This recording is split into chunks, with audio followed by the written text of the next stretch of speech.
Okay. All right, there we go. We live. We live once again. It's your boy CJ Goodfellow. We back with the Boxing Clinic and more. Y'all know what it is.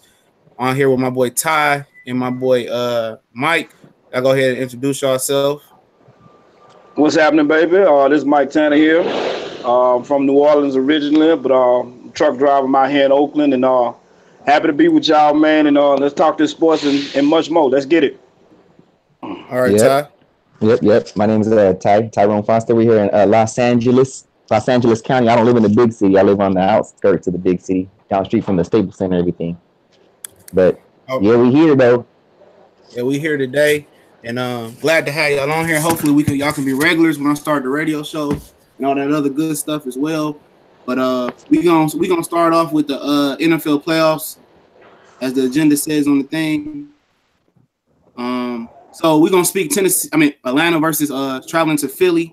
Pretty sure it's gonna be probably cold in Philly. So go ahead, Mike. Give me a piece on Philly and Atlanta. And then we let Ty get his piece. I'll get my piece, and then we give our final scores and go to the next game. I honestly think Atlanta is hot right now. They've definitely started a new trend. Well, it's not really a new trend. It definitely started with what made them successful. You know what I'm saying? Basically implementing the two running backs, Devontae Freeman and Tevin Coleman. And once they started doing that, because they got an outstanding record of like 11-1 when they have like 25 touches, you know what I'm saying, or more, they be a lot more successful. Don't put all of the burden on Julio Jones, you know, because he getting doubled and tripled every game. And not only that, Mohamed Sanu starting to step up. And, you know, they got a lot of weapons. Offensive line been doing a fairly good job. And their defense definitely been stepping up. But I still don't see a consistent pass rush with their defense. You know, but being that they playing against Nick Foles this week, I don't think it's going to be – I think Nick Foles is somebody I like to say is trash. And not only that, I think Nick Foles is basically self-check, what we like to call people in basketball, self-check. You ain't got to necessarily do too much to him. He'll basically kill himself. And I think the Atlanta Falcons going to come out big on this one. What you got, Ty? Hey, you talking about Nick Foles, so they call him 2 left feet in Philly? Oh, absolutely. Trash, absolute trash, straight diarrhea. Nick Foles is diarrhea, absolute diarrhea. And everybody in Philly know that. You know, I got a lot of people in Philly. They already know what's bound to happen, man. You know, I think the defense gonna keep them in the beginning. I think it's gonna be tough. The crowd, and like I said, the cold. There's some passionate fans, but in the end, bro, Nick Foles is trash. and they know he trash. He trash. He had that one good game. We threw that 7 touchdowns versus Oakland and won me my fantasy league playoff. Yeah, he did. Yeah, he did. He torched us. He did. He torched. Okay, go ahead. But he did torch us. What on Madden? You think, on Madden? No, in the real football when Nick Foles balled out. I remember that game. He balled out. On the Chip Kelly? The Raiders. You talking about that? You talking about that junior high defense? That junior high offense, with Chip Kelly. That's it. That's the 3 and out. Chip Kelly. Yep. Yeah, that's right. You know, Chip Kelly going now. He gonna be at UCLA now. I heard he's supposed to coach UCLA next year, I believe. Yeah, he'll be more successful in that. He can take that trash ass offense. I knew that wasn't gonna work. Ran out of opposing defenses, getting them killed, playing over 35 minutes a game, getting defenses killed, getting your defense killed. That trash ass shit didn't work in Philly. It wasn't gonna work in San Francisco. It wasn't gonna work anywhere in the NFL. So yeah, he let LeSean McCoy go. He let him go. That's what I was like. He tripping. He didn't want to even adjust it. He didn't want to adjust his offense to kind of try to fit the NFL. Right. You got to slow that shit. You got to slow that shit down, man. You got to slow that down. This the NFL. This is the best of the best, people. This ain't no damn sprint. This a goddamn marathon in the NFL. Yep. You can't trying to win the hurry up with the running shoot.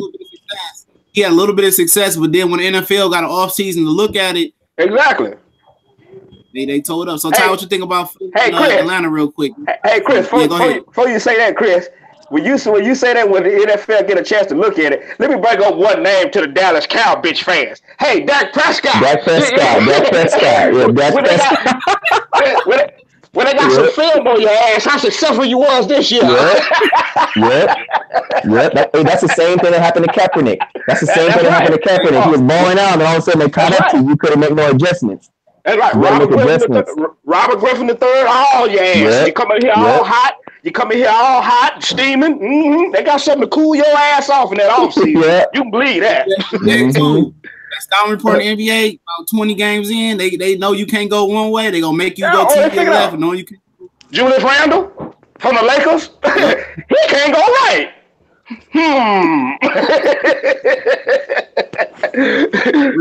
So, Ty, what you think about Philly and Atlanta? What's your synopsis, real quick? Honest to God, I should have invited you to this playoff bracket pool that we do in the regular season and in the playoff. But we do division winner and who do you think is going to make the wild card, and then we do a playoff bracket pool like NCAA style. And I was telling my friend and his wife the other day about Atlanta, because last year in the Super Bowl they collapsed, and me personally, I probably would have quit football after that. And that's because we made it all the way to the Super Bowl and we was winning. And then we lose, and I got to go home with no ring, and y'all want to come back and play football again. It's okay, guys. It's okay, guys. We're going to make it back to the Super Bowl next year. I would be like, forget all that. I'm done with football. Like, we made it, and we out. So somehow they made it back to the playoffs. I hope that they have that energy in them to still get to that point where you get to the Super Bowl again and you compete to win. Because I would have probably been mentally I would have still competed, but I'm telling you the truth. I probably would have been like, hey, guys, we made our run. I'm good on football. But I picked the Rams to beat them. That's Georgia sports, though. They known for choking. It's my condolences to them people, man. I lived in Atlanta for 3 years, man. And I'm going to tell you something. That city need a championship bad, and the Hog need slop, bro.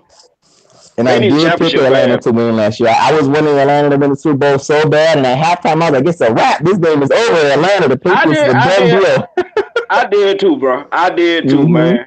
I remember telling my mom's boyfriend, we sitting there watching the game together. I say, if New England could put just the pinky of a pressure on the line, they gonna crack. I said it when they was down. I said it ain't over with. Don't go nowhere. He left. He called me. He said, how did they come back? I said, Matt Ryan is a habitual choker, man. I'm sorry, man. I knew it. If they just put a little bit of pressure, and I seen them start going 3 and out and doing dumb stuff. I said, it's over with, man. It's over. But talking about Philly and real quick to wrap it up. I don't trust Nick Foles, as Mike said, man. I can't trust him, man. Not 2 left feet Nick Foles, man. You can say it. Trash. Go ahead. Trash. Philly has an excellent front seven. Oh, yeah. Brandon Graham, he from Detroit. They got all those Fletcher Cox. They got an excellent front seven. But I love the defensive line. Yeah, but once you take away that main ingredient as the quarterback, other weaknesses are exposed because there's more pressure on you now. They secondary, not that good. Anytime Ronald Darby is your best defensive back, I'm not saying that he's horrible, but he ain't no number 1 back. I think Malcolm Jenkins is their best defensive. I'm talking about as far as cornerback, excuse me. But the defensive back is Malcolm Jenkins. Malcolm Jenkins, yeah. But overall, I think Carson Wentz covered up a lot of the play calling issues for Philly. They love running that jet sweep. Yes, sir. Yes, so I'm gonna get my score. Then we're gonna move on to the Titans and the Patriots. I think it's gonna be closer than what people think because Atlanta is a home team going outside. I think I'm gonna say 17-20. Atlanta just squeaks it out at the end. Matt Ryan field goal, which he seemed to be one of the better field goal kickers left in the playoffs. Before Carson Wentz got hurt, I was really going for the Eagles to win the whole Super Bowl. I was like, damn, they look hot. Like the Eagles look, it might be their chance. They don't have no Super Bowls. The city of Philly is like super desperate. And then here we go again, like, damn. They do have 2 world championships, but they don't have 2. The Cleveland Browns do too. The Cleveland Browns got some AFL or football, the regular before it was the NFL and the AFL combined. The Cleveland Browns had some wins too. Terrible. Yeah. Cleveland, that was back in the Otto Graham days when he went to the championship 10 years straight, That was Cleveland. You talk about Cleveland, man. Cleveland was bad back in the day. See, those the Lions. We got a couple during the Great Depression and shit when they was playing with maxi pads and fucking pads and shit. But I mean that. So what's your score for the game, Mike? I got Atlanta winning 24-20. All right, Ty. I like to go in the third. I'm gonna go 31-17. I'm gonna go Atlanta. Ooh, I feel like the Eagles, they might get something. They might get blown out if they run up against them. But I don't think they're gonna get at home. The Eagles at home, right? So I don't think they're not gonna get blown out. With that type of score, you must trust Matt Ryan a lot in this game. You must trust the running backs to play him to play off the running backs and throw some. Yes, sir. Hey, Devontae Freeman runs the ball hard. Devontae Freeman runs the ball. He runs the ball hard. And don't forget Nick Foles. He gets concussions on purpose. But I think maybe the cold might play a factor because you've seen what was the other game, the Cowboys and the Eagles, it was 0-0 and it was cold as heck. It was like, 5 degrees out there and it was 0-0 to the end of the game. They finally got 2 and 1 or whatever, they got a touchdown. It's gonna be cold, so I don't know. You go look at a dome team when they playing under 20 degrees, Jack. It trust me. You're going to need a shot of whiskey or a shot of hen dog before you go out there, baby. You get your Ron Artest on. He said he's drinking Hennessy at halftime. Oh yeah, you got to have it. Got to have it. We're gonna go into New England and Tennessee. We ain't gonna spend too much on here. Give me your piece on that, Ty, real quick. Honestly, God, I don't think that the Tennessee Titans can win. But I think this year the Patriots looked exposed ever since the first game with the Chiefs, and I was like, wow. And then Tom Brady kind of I'm saying he's looking suspect. He's still doing his thing, but not necessarily at the same level. And he don't have the people around him that he did before when they was dominant. They started letting people go. They started letting good players go. And people stepped up, like regular dudes, like, who's this guy? Who's this guy? And they step up and they play. So, and that's what we're always looking at with New England. Is it a system? Is it the people, or were they surviving any other system besides New England? And the New England system they've been surviving. Option A, system. Right, I'm gonna go with them though. But if somehow Marcus Mariota is a young guy and he took the game into his hands last week, he's throwing touchdown passes to himself and just all blocking linebacker. I'm like, damn, bro, like he really wants to win. So. Yeah, that was a hell of a block. So I don't know if they could pull it out or they got DeMarco. Is somebody's coming back this week? The running back for them that wasn't playing. No, he out. Yes, he out. So he out. It wouldn't matter. Damn. Go ahead though. I ain't spoiling it for nobody, but it wouldn't goddamn matter. I mean, that's the only. I'm trying to figure out a way where they could win because the AFC South made it to the playoffs. I'm like, damn, the Titans and the Jaguars. Ty, they can resurrect Earl Campbell. They ain't gonna fucking help. Go ahead. Go ahead. So I'm just trying to figure out a way where y'all could win. Like, I mean, if they could, I don't know what they have to do on defense. You got to obviously keep Brady contained and not let him run the ball, obviously, and you got to get your stuff on offense. You just have to execute. But the Patriots are good at executing. That's why they always knock people off. So I'm going to see what's going to happen. I don't know what they're going to do. But it's probably the Patriots going to win. I'm pretty sure I know you're going to do this at. Chris, I'm going to make this short and sweet. It don't need no damn analysis. And I'm going to tell anybody out there in America. Let me tell you something. If you got anything that you want to do for that next three hours, because I'm quite sure it ain't gonna last that damn long, please go do it. If you want to take the family out, you want to go do something, have a good time that time during the game, go do that. Because it ain't gonna be no damn game. It ain't gonna be damn close. It's gonna be a damn joke. Now it ain't Tennessee fault that Alex Smith ain't nothing but a damn choker all his damn life because he is trash too. But They won the game. They got a right to excel. Marcus Mariota showed tremendous heart that last game, putting his whole body on the line, taking on a linebacker. But it ain't going to fucking matter in Foxborough. It's not going to matter. It's a joke. It's going to be over with. Tom Brady, I'm putting the score out right now, 37-10. They're going to whoop the shit out of them. They're going to beat the hell out of them. It's a joke. We should have started this goddamn game first, Chris. But this your goddamn channel, your page, it ain't going to be shit. It's going to be a joke.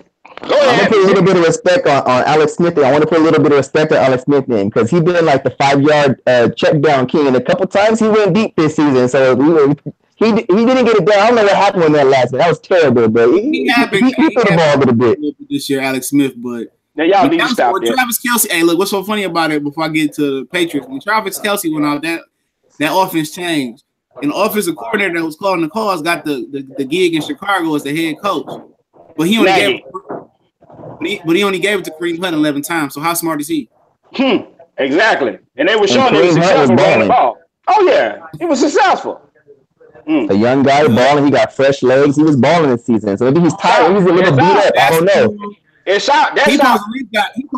at least got 30 touches. Right, he might be a little beat up. How old is he? 22? How old is he? 22, 23? He might be a little beat up in a real full length NFL season. Like, because the first game he was out there beasting, and he started hitting against grown men in their 30s and 32, and he was like, "I'm a little beat up, coach." That's out. That kind of. But when he was doing bad, Andy Reid was still calling the plays, and then when they took back off, Aggie dudes started calling the plays. But I see Tennessee in New England.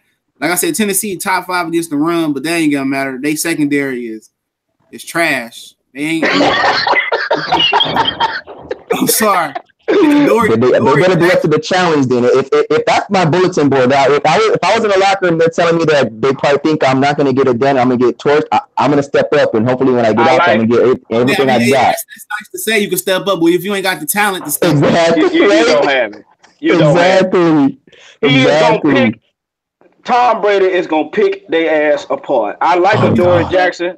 Adoree Jackson. This corner coming out of college, and he wasn't even going into college. They also got an all-pro safety, Bayard. You remember him? Bayard. I know he got like 7 interceptions this year. Kevin Bayard. Bayard. Bayard. He's on Tennessee. Yeah, he's a safety. He got like 7 or 8 interceptions or something like that, man. He pretty good now, but it won't Tennessee matter. They had a good safety too. Jonathan Cyprien, and he got hurt for like 4 or 5 games. I remember that guy was supposed to be a beast on their team. Don't the McCourty twin play for them? I think he left. Did he go to Cleveland? Yeah, it wouldn't matter. It don't matter. It don't matter who they got. I don't see them. They good against the run. They got one of the better offensive lines in the NFL. But they don't. But the thing about it is, they don't have no DB play on the outside, and they don't have no wide receivers. Right. Corey Davis, they showed up. Decker ain't never showed up since that Super Bowl, and Seattle punked him. And Delaney Walker and Matthews, when he do step up, that's all they really got, man. That's it. But I'm gonna tell the score right now. I'm gonna go New England 30, Tennessee. I'll get them a touchdown. I say they somehow get a garbage touchdown in the end. And what's your score, Ty, so we can move on to the next game? It might be a lot to a little. That's what it's looking like. All right, you ain't got to get a number. Yeah. Now, if Tennessee win, I will come back on here and show my face in the podcast. Me too. They might mess around and only get some field goals if they're lucky. Get some field goals. But let me say something. You made an interesting point, Ty, real quick. Go ahead, Mike. No, I'm just saying I'm very confident in Patriots gonna just smash their ass, bro. And I'm sick of them. I'm so sick of the Patriots. You made a good point. The last 5 games, Tom Brady has been absolutely garbage. I think it started in the loss of Miami. And then Buffalo, he didn't play too good. I think he had like 6 interceptions, 6 touchdowns and 5 interceptions. The last 5 games, he didn't play that great. So maybe he needed this week to rest off as well. So I look for him to come back and do big things. So we got our Sunday game, 1 o'clock. Jacksonville traveling to Pittsburgh. Oh yeah, that's a good one. Go ahead, Mike. Go ahead. Go ahead, Mike. Give us a score and everything with it, man. All I gotta say is one damn name: Blake Bortles. Trash. Diarrhea. Absolute diarrhea. Trash. I was arguing with somebody about Blake Bortles. They said he don't got no receivers. I said he got plenty of receivers. He got the Cole. He got the D.D. Westbrook. I mean, Allen Hurns. Hurns came back. I know Allen Robinson is out. You got Marcedes Lewis. Yep. You got Marcedes Lewis. You got a strong offensive line. You got 2 damn good running backs. You got 3 really, because I like T.J. Yeldon as a change of pace back. I like Chris Ivory, who can run between the tackles, and I like Leonard Fournette, who's showcasing that I not only run between the tackles, he catch passes in the flats and stuff like that. But it don't matter. It won't fucking matter. It won't matter for their ass too, because Blake Bortles is trash. He is trash. And I'm gonna tell you something. You got to go to Pittsburgh. They motivated. They pissed off, and AB gonna have a hell of a game. A hell of a game. They're gonna have all them damn weapons on display in Pittsburgh this week. I got the Pittsburgh Steelers winning 31, and I give them 17. 31-17, Pittsburgh. All right, Ty, what you think? Score and your synopsis. Jacksonville been doing good on defense. Pittsburgh always known for having a good defense, and they got that guy. Who they get from Cleveland? Who's that guy? Hayden. They got the corner on. Didn't they get him this year? So he's on their team now. They got Hayden. So Harrison gone, but people say Harrison was old though, so that he's like sentimental. But probably Le'Veon, Antonio, they have too much firepower, too much weapons. It's almost the same thing as Tennessee. Like if somebody steps up on Jacksonville, then they start making a name for themselves. But right now, they're just trying to compete with the big dogs. So they might get eaten up with the Sharks. So what's your score? Leonard Fournette. What's your score? I'll say three touchdowns and a field goal to 13. So 24-13. I'll give Jacksonville 2 field goals and a touchdown. Well, I'm thinking about I kind of watched the first game they beat Pittsburgh, and Pittsburgh.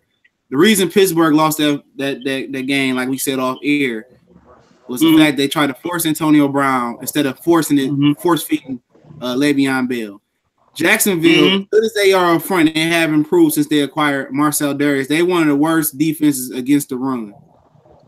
As the St. Louis was, they was bottom 5 or 7 against the run, and that's what separates Minnesota from the rest of those top defenses. Still brand new. Against the run. Le'Veon Bell should have got way more touches in the pass. Just running, you had to pass to him. So Jacksonville can win this game, but it ain't gonna happen because of Blake Bortles. Yeah, they can win. They got every position locked down to be a championship caliber S type of team right there on the doorstep, except for the most important position on the field. I can tell you how they can win. Sign Kaepernick. Nah, he can't say their ass either. But I can tell you how they can win. How they can win? On Madden instead of the rookie. No, I mean one thing you gotta run the ball. Establish the run. They gotta run the ball and play good defense, but it's like I said, it's so long before your defense can bend and not break. Exactly. Pittsburgh is top 5 in stopping the run. Pittsburgh is top 5 in stopping the run. Yeah, he's not gonna be able to expose Artie Burns and Joe Hayden on the outside. It ain't gonna happen.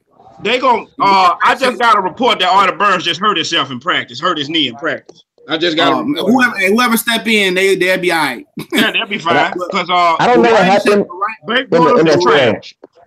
The NFL turned into a passing league.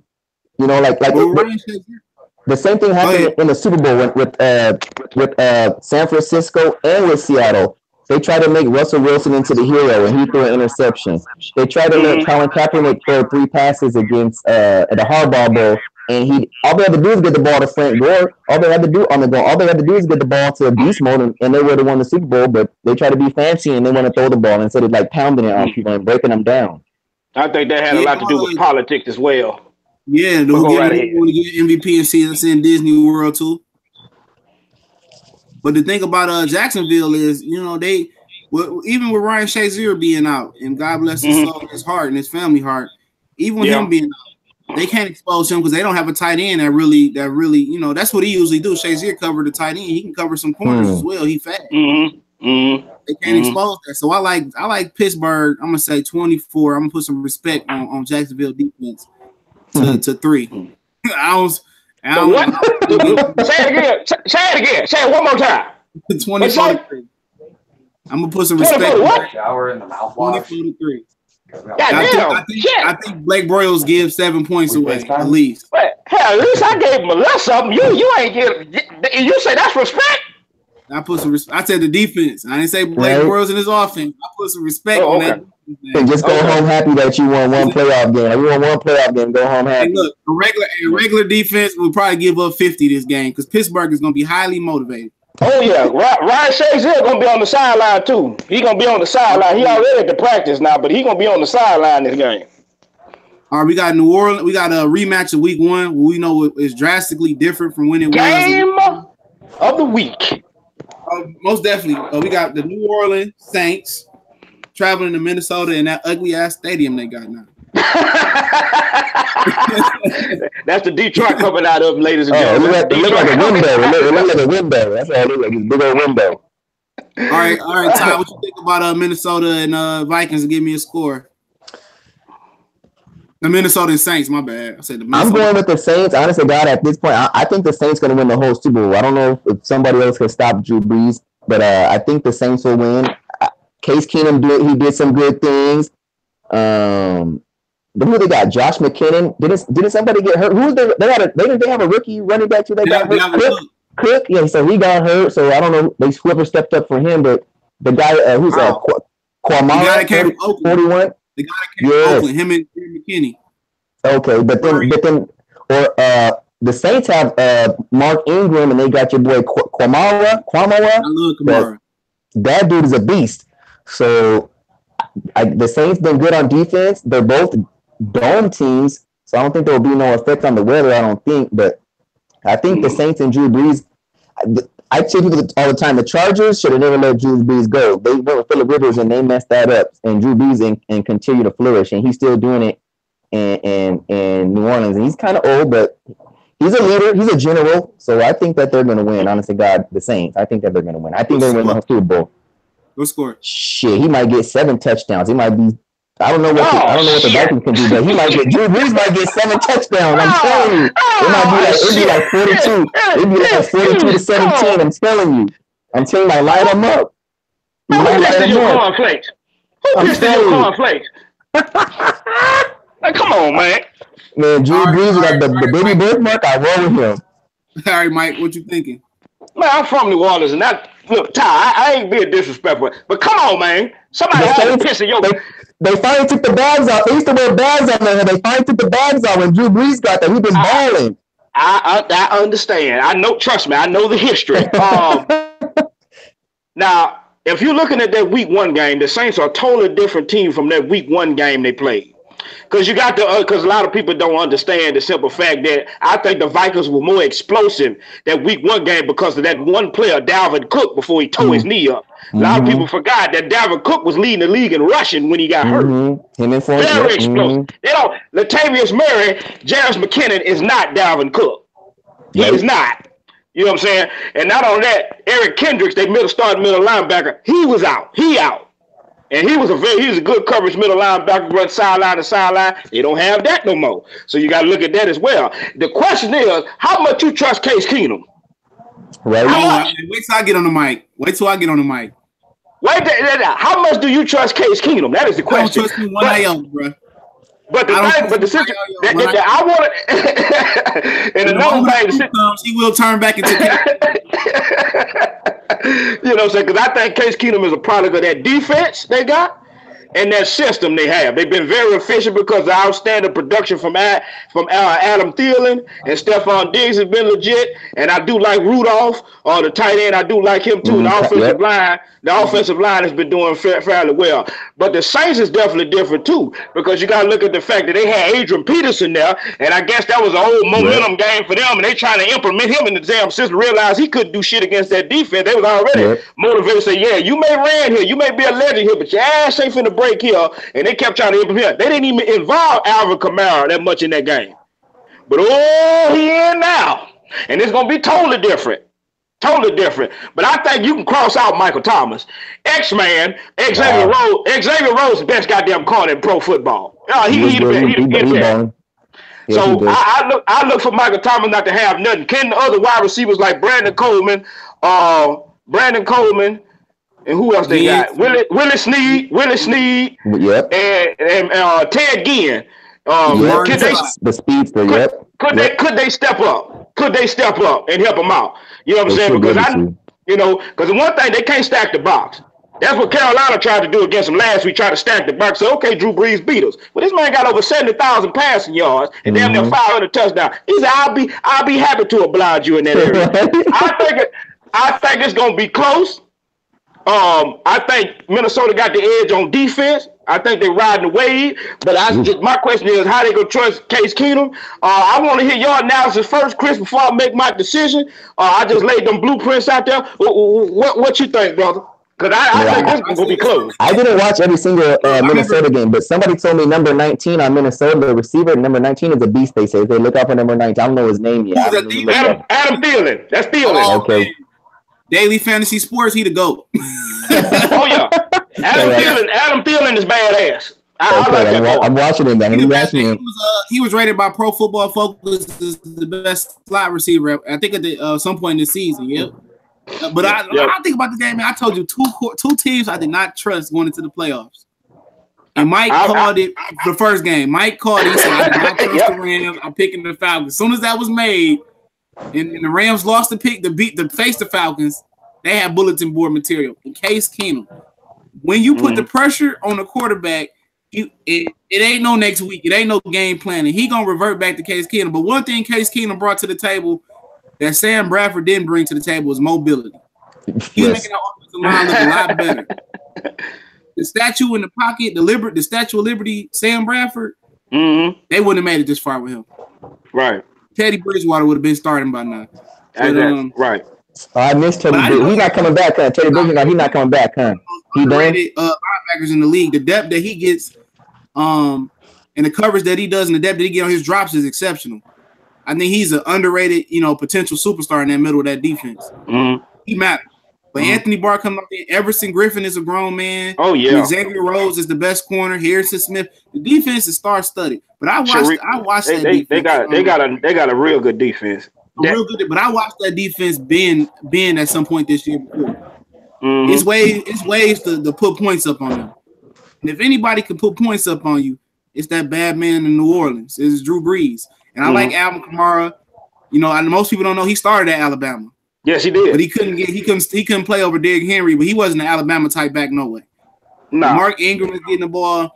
And for the Saints, it's gonna come up to two names other than Kamara, Breeze, and Mark Ingram. And like you said, Xavier Rhodes is gonna take Michael Thomas out the game. No, he ain't even a red zone threat. No. Michael Thomas is ain't the red zone. He a yardage type of threat. But the two names that's gonna be, well, three names I'm saying that's gonna be big for New Orleans on the offensive side is Coleman at 6'3". You're gonna have to make some catches. In on turf is always a danger. And the tight end Will Hill, who had a great game last week, without Kobe Fleener or Jimmy Graham being there, they gonna need Will Hill to win some of those matchups. Josh Hill. Josh Hill, whatever the tight end name is, Josh Hill. He fat, quick. Yeah. He got a good. He's a good receiving tight end. He's a good receiving tight end. But at the day, I'm gonna trust the best quarterback. Like I said, I picked the Saints. Mike, I told him the Saints was gonna go to the Super Bowl. I'm picking the best quarterback left. That's in the NFC. I'm gonna take Drew Brees. I think he's gonna have a great performance. His arm did not look that strong all year like it looked last week. It was at times last week where he was this year he was pushing the ball downfield. He was a weak point. Last week he was zipping that ball. That ball was coming out on time, and it had some spin on it, and it had some thump on it. He had a shot of creatine in his ass that game. Oh yeah. So I expect the Saints to win a close. And they beat up on Cam Newton too. Cam Newton took a little beating in that game. He did. Oh yeah. And you see the offensive coordinator going now too, huh? but by his standards last week, Cam Newton had a damn good game. 24 for 40. He had a good game. He didn't turn the ball over. It's just the Saints was the better team. The Saints was the better. Yeah, the Saints was the better team. Yep. So I look for New Orleans to win. I look for New Orleans to win a highly entertaining game. I'm gonna go on a limb. I'm gonna say New Orleans 38, Minnesota 31. I'm gonna say it's gonna be a high scoring game of the week. Yeah, they might get torched. I'm gonna say it's gonna be high. So, I'm gonna say it's gonna be a high scoring game. I don't know how it's gonna get that high, but I look for Case Keenum to make the biggest mistake of the game, and Drew Brees come and capitalize and ice it. With that kind of score, you are definitely saying that the defense gonna score a touchdown. Oh yeah, some defense got to score a touchdown. The Saints defense been balling too. The Saints defense been balling. They've been holding down some numbers. I got to shout out to my boy. I don't even like the Ohio State Buckeye, but Marshawn Lattimore is another. Is he defensive rookie of the year? Is he defensive rookie of the year? Marshawn Lattimore. Either him or the boy in Buffalo. Tre'Davious White. Yes, your boy Tre'Davious. Yes. Defensive rookie of the year from Pro Football Focus. But I just want to say this. Why Tre'Davious White? Where he went to school at? LSU. I don't know. Say it one more time. Say it one more goddamn time. LSU. DBU, right? Oh. Or is that Ohio State? Or is that Ohio State? Louisiana State University. You motherfucking right. Shit. DBU. DBU. Okay. Ohio State said they. So can we get a score out of you, Mr. Mike? You will get a score out of me right now. 27-23 Saints. 27-23 Saints. So we wrapped up the NFL talk as well. We're gonna segue two more. We're gonna go a little bit short in these segments so we can get these guys out and do their job. All right, NBA. Who's best rookie right now, man? Mike. We start off with Ben Simmons. Right now. Ben Simmons. Ben Simmons. Give me your top three. No particular order. No particular order. We know Ben Simmons number one. So who the other two for you? Donovan Mitchell, badass, and Jason Tatum. Jason Tatum. All right, Ty, what you think about that? Man, I'm gonna have to go with the guy Ben Simmons, like you said, but I know it's not Lonzo, so I need to watch a little more. But it's not him. It ain't him. But to be honest, Lonzo ain't having a bad year though. No, he really not. He really not. The Lakers, good. The Lakers wasn't doing nothing when Lonzo was out. The pace wasn't being pushed. Clarkson wanted to shoot. Kuzma thought he was the point forward and everything. Lonzo gave that team some stability. And a lot of people look at the point scorer. He's the old school type Jason Kidd. He reminded me of Jason Kidd when he was younger. They called him Ace Kid because he couldn't shoot. Because he didn't have a jack. You remind me of him. I sure remember that. My best rookie right now. I like Ben Simmons. Okay. I'm gonna tie him with Donovan Mitchell. Yeah, man. Him and Donovan Mitchell was a tie. I've been highly impressed with Donovan Mitchell, not only on the offensive end but the defensive end. Yeah, Donovan Mitchell is a bad man. Yeah, man. I love Jason Tatum. I love me some Jason Tatum. Yeah, and you know what? I love me some De'Aaron Fox. He been injured, and he playing for perhaps the worst coach I have ever witnessed in a basketball. Middle school, elementary school, high school. Trash. I watch the Sacramento Kings. I really do. Absolute trash. I don't know why I watch them when I get a chance to watch them, but they somehow always on at 10:30 because they on the West. He is the most worst coach I have seen. He never lets Bogdanovich get into a rhythm. Buddy, he don't never get into a rhythm. They don't know who gonna play 30 or 10 minutes a night. He don't yeah. Game management is just terrible. Trash. Absolute trash. I agree 100%. Trash. Buddy Hield can get 30 points in 20 minutes with 5 rebounds and 7 assists, and he won't play the next night.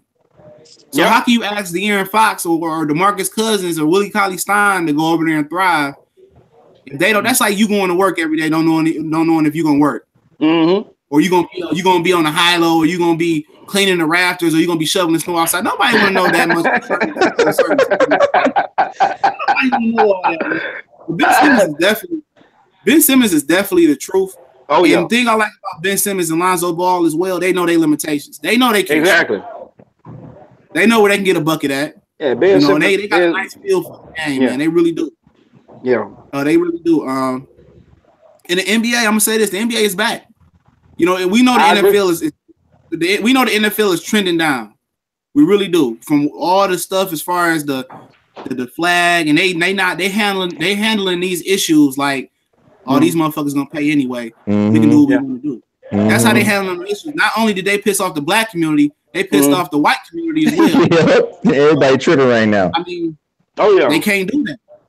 But the NBA and baseball, I'm gonna say this: if more inner city kids played baseball and knew how fun it was to play instead of watch it, I think baseball would easily be one of the better sports in the world with soccer. But a lot of kids don't know how fun it is to play the sport no more. I think a lot of kids don't really too much commit to baseball because of the farm system so fucked up. Like you can be drafted at 18, 19 years old, but finally getting to the majors when you're like 24 years old. Yes. It takes too long. Kids, they ready they want the money. You know what I'm saying? Just like the NBA. You may have an NBDL or something like that, but you're going to get in the NBA quicker. NFL. If you go to college in baseball, you got to commit to 3 years. That's their rule, right? Yeah. 3 years. It's just like basketball.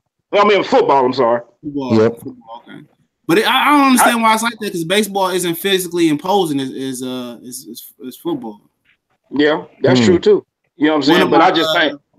One of my boys went to a high school here called UOD Jesuit, and he skipped college and got like a $2 million signing bonus to join the Tigers farm system. And went straight to you can go straight in like that. You don't have to go to school or nothing. You go straight out of high school. They'll pick you up. And just don't get hurt. Right. Because Randy Moss boy was in the minor leagues. We watched Rand University, and he fucked off and got kicked off the minor league team and stuff like that. Any particular dark horses that y'all see in the NBA before we go to this last question? As far as teams or players? As far as teams that you could see might making it a little further than we thought in the beginning of the year. Maybe like a Minnesota, maybe into the second round, or maybe like a Philly. I'm disappointed. I'm disappointed in Minnesota. I got really disappointed. I had real high expectations for them, especially with Thibodeau being over there and the trade with Jimmy Butler. I thought they'd be a little bit more tenacious on defense and stuff like that. But it's been a fucking parade to the goddamn fucking posts and stuff. You know, I basically see it as it is. Maybe in the East, I like Milwaukee. What they doing, I like Milwaukee. But if I have to name anybody in the West, East or West, I got the East. I like Milwaukee. That's a dark horse, Milwaukee. I like Minnesota. Minnesota's number 4 right now. I have to go with Minnesota too. But Minnesota, like I said, man, Andrew Wiggins got to go, man. I'm sorry to say that. He ain't developing to me. Look like it. Yeah, because he not being able to be the man. Jimmy Butler was doing that Dwayne Wade, LeBron stuff earlier this year. Here, you got it, your turn. It's just they got to move him. They got to move him. It ain't no knock that he can't be what we thought he can be, but they just got to move him. But my shocker team is obviously Milwaukee. How they pulled off with the Eric Bledsoe thing. I think he fit in great. You can move Brogdon with the 1 and the 2. But I'm gonna go the other way on the surprise team, the New Orleans Pelicans. I thought they was gonna be better than this. I thought they would really be better than what they is. I mean, DeMarcus Cousins is the most talented big man I've seen in a long time. You know, Anthony Davis well too, but he's been injured. And I'm gonna tell you this: when Alvin Gentry was the coach of the Detroit Pistons, I might have been a kid. But one thing I knew about watching sports young, he didn't know what he was doing as a Pistons coach. And what's so funny about it is we see two Warrior coaches. I think that's where Gentry came from the Warriors, with Luke Walton struggling without that talent. A lot different, ain't it? A lot different when you. I mean, Gentry got some talent, but he don't know how to tell them big boys to go play high low in the post. Yeah, because the big man playing in the post makes it easier shots for Drew Holiday. It can even give you open shots where Rondo can hit an occasional 3. His philosophy is that stuff for that team. Right. They need I hate to say it, they need an old coach like George Karl or Rick Carlisle to come in there. I know Rick Carlisle still coaching the Mavs. If I was him, let me say this: I'm Rick Carlisle. I move into the front office in about 2 or 3 years, and I come back down and coach the Mavericks. I think they're gonna be good in 4 years.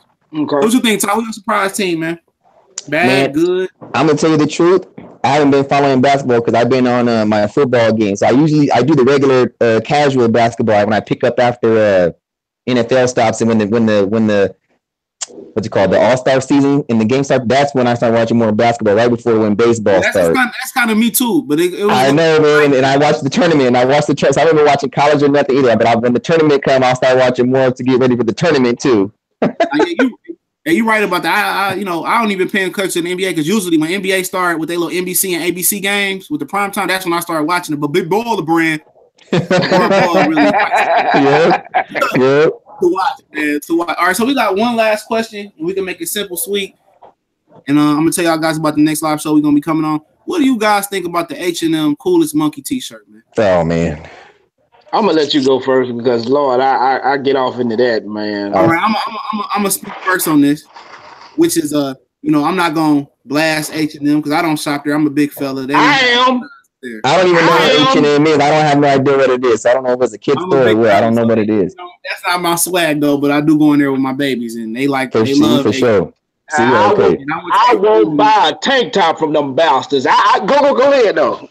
I went to the one in Times Square in New York and it had 3 floors in it. And I was like, I don't want to walk. But as far as that, I look at the kids' parents, man. I look at the kids' parents first. They knew what was going on, and I'm pretty sure they was compensated happily for putting that kid on the shirt. And if they need the money that bad, I mean, I can't sell myself out, man. I can't be some of these entertainers that sell themselves out or sell they got dudes wearing dresses and shit. Like, what you doing, bro? Yeah, I know his cousins is looking at him like the coolest. I don't blame the kid because no daddy. I mean, I know how my father is and was, and if I didn't do what he said do, my neck was snapped in half. I'm still scared of my daddy to this day. Me too, but it's a good thing. But yeah, I'm not totally upset at H&M like the way some people is because what I found out with the black community, that we will boycott something for a minute, and I turn around and see all their asses at H&M tomorrow. So, I'm not even mad at H&M. I'm mad at the boys' parents for that, man. I really am. I'm pissed off the parents, but if they need the money and they was, living like that, but I'm pretty sure that boy parents probably was in poverty, and they probably need the money. H&M apologized, but guess what? It get us talking about H&M. When nobody talk about H&M for real 3 weeks ago? I didn't even know what it was. I'm thinking, not like that, but like you said, I just didn't know. So yeah, I just see it was a store with the bright lights and the colorful black and white and red stuff. And I know my baby's like going into there, so I never had a problem. I never knew that they would do something like this. But what is it like, baby? Is it like Baby Gap or what is it? It's just like a clothing, like Hollister, or it's a clothing store. Like it got a lot of different stuff for good prices. So like you can go ahead and close it out if you want to. It's like a baby Old Navy or something like that, I guess. All right. Okay. Well, one thing I can say is I heard that it wasn't in the ad that was in America. It was in the ad that was in the UK. So I don't think it wasn't an American ad and what I was reading yesterday, because I did read real quick and I read it and I was like, it said in the UK they put it out and whoever agreed to put it out. But then it tripped me out because the UK, and I don't know what it's like over there, but they swear that America is on some racism heavy shit, which we are. But then all of a sudden over there, it's like, what do you mean we put a black kid in a monkey sweater and it's not a big deal? Over here, people would have been hot, but over there it's like, oh, it's the UK, we don't do that. So I don't know what to tell them, what to make of that. I heard several people. My boy, he played pro ball in the 70s from Michigan State. He went over to be a coach. He played pro ball overseas. He went to be a coach, whatever. My boy Vern, and he said they treat him like king. You remember the picture that David had? Anthony Joshua took with the white officer and said that I don't know the racist stuff y'all got in America, but this white officer invited me and Anthony Joshua today to her room after this. It was funny, though. Yes. So, racism don't seem to be a big thing in the UK. Yeah, it's not as bad as it is in America, but of course you don't even. I traveled. I've been up. Trust me, they don't. Germany, they love me. They love me. But I don't understand it, man. I don't get it or whatever. But they say they're coming out of what? Sweden, Switzerland, whatever. H&M. I don't know, man. I have no idea. But a lot of people talk about the black boy, but did you look at the white boy next to him? Did you see what he had on? Did you see that? No. Yeah. So y'all didn't see them. A lot of people. That's what got me. That's what got me. I knew he had an orange shirt on, but I didn't see it. Yeah, he said that. Okay, the black boy was considered the coolest monkey, right? Yes. Oh, good. I think I seen it. It's the next school shooter or something like that. And the other one, he was like, I'm a tour guide. I'm okay. I'm the something. He was like a hunter or something. I don't want to blast out wrong, but that's what got me. I'm like, wait a minute, man. Come on, bro. Right. I look at subliminal messages. I look at subliminal. Just go back and look at that. I had posted it on my Facebook page, Chris. And a lot of people were talking to me like, wow, because all you saw at first were people just focused on that the black guy had the coolest monkey shirt.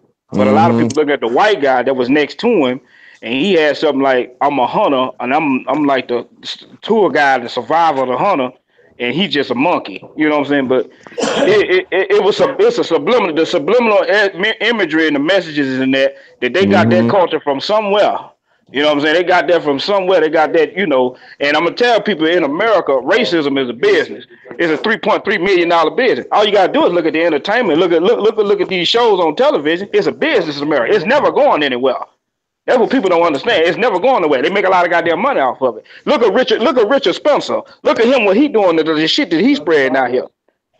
and they wanted to say, they know what this man is preaching and talking about white supremacy, and look what he making. He making millions off of it. So it's never going anywhere. I was highly offended by it. I did not like it one bit. It's a place that I was shopping at before, like last 2 years ago, because I got kids. I got 4 kids to be exact. But I was highly offended by that. And I'm the type of person you show me some shit like that. Yeah, you won't get no business from me. But Chris is 100% right that us as black people, we will see some shit. Like, for example, Jordan invests millions of dollars in prisons, but ain't nobody stop buying Jordans. And if I stop buying that, and he is black. You know what I'm saying? Michael Kors said that he didn't like black people with his products. Yep, I still see people with Michael Kors shit. You know, Tommy Hilfiger, he'll know it.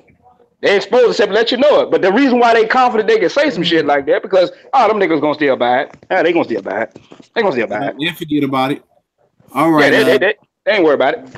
All right, don't forget. I don't know if these two gentlemen want to take the invite after the NFL games Sunday. We're gonna be back on just strictly with boxing talk, so y'all open to come back on. Got a special guest coming on, Mr. IOTBA. Hit me up today. That's my dude. That's my dude. He gonna jump on with us. Moni Brown TV gonna jump on with us. You know, Mike and Ty, y'all always welcome to come back on. Y'all want to jump on Appreciate Sunday? you. You know, it's the boxing. Already. Appreciate you guys for coming on. One time. Yep. One love. Peace.